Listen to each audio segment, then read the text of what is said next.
Parotta, rumali roti, tandoori roti, naan, samosa, momos, pizza, noodles. ఇలా restaurant మెన్యూలో సగం వంటకాలు మైదాతో చేసినవే ఉంటాయి.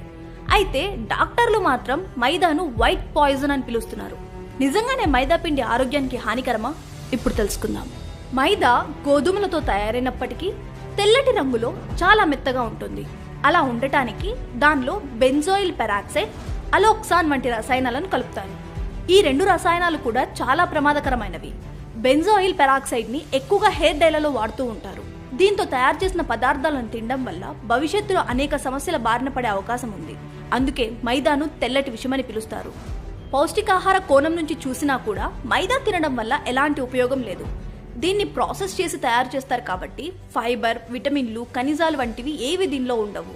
కార్బోహైడ్రేట్లు అధికంగా ఉండి ప్రోటీన్లు చాలా తక్కువగా ఉంటాయి. అందుకే మైదాతో చేసిన ఆహారాలు